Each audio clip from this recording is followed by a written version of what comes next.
सोना और उसके 3 छोटे बच्चे। ये कहानी उस समय की है जब एक हरे भरे जंगल के किसी शांत कोने में एक चिड़िया बसी हुई थी जिसका नाम सोना था। वह अपने 3 प्यारे छोटे छोटे बच्चों के साथ वहां रहती थी।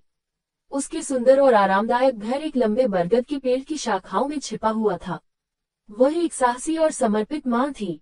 सोना रोज अपने बच्चों को जीवन जीने का पाठ पढ़ाती, उन्हें कैसे उड़ना है, खाने की तलाश कैसे करनी है, मुसीबत के समय अपनी रक्षा कैसे करनी है।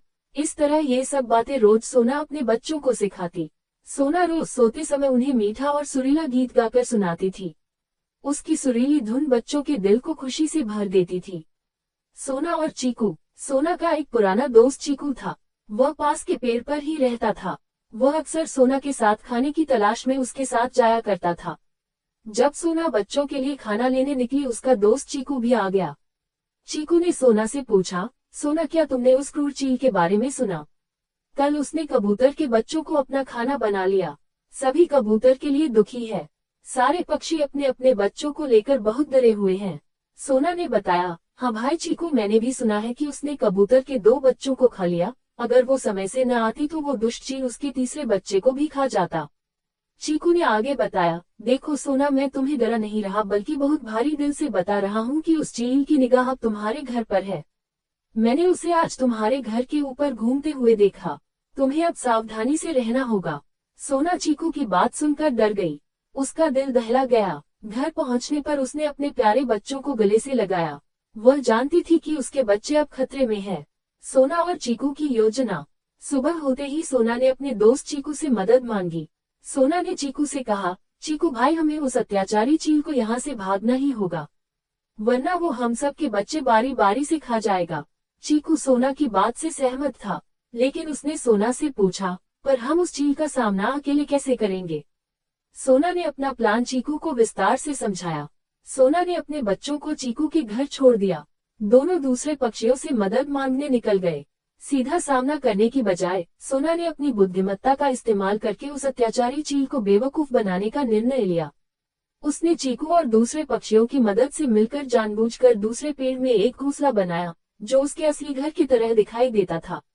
घोंसले के अंदर उसने पत्थर, कीड़े, टहनियां रख दिए और उन्हें घास से ढक दिया।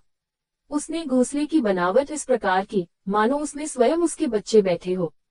सोना जानती थी कि चील की तेज आंखें इस घोंसले को देखेंगी। सभी पक्षी छुप गए। चील का हमला और पक्षियों का पलटवार। जब सूरज धीरे धीरे ढलने लगा, चील सोना के घर के ऊपर चक्कर काटने लगा। बच्चों को अकेला समझकर वह सोना के घर पर उतार गया। जैसे ही उसने हमला करा, उसकी चोंच पत्थर से टकरा गई। उसने देखा सिवाय पत्थर, कीड़े और घास टहनियों के उसमें कुछ नहीं है। धोखा खाकर वह जोर से चिल्लाया। उधर सारे पक्षी तेजी से आए और चील पर हमला बोल दिया। सबने अपनी चोंच मार मारकर चील को घायल कर दिया और दूर भगा दिया। इस तरह सोना की चालाक योजना काम कर गई। सब खुशी से चहकने और गीत गाने लगे। सभी ने सोना से पूछा, सोना, तुम्हारे अंदर इतना साहस कैसे आया? तुमने अपने बच्चों के साथ साथ सबकी जान बचाई। सोना ने कहा, मुझे पता था कि बुद्धिमत्ता, तेज सोच और सबके साथ से बड़ी मुसीबत से निपटा जा सकता है।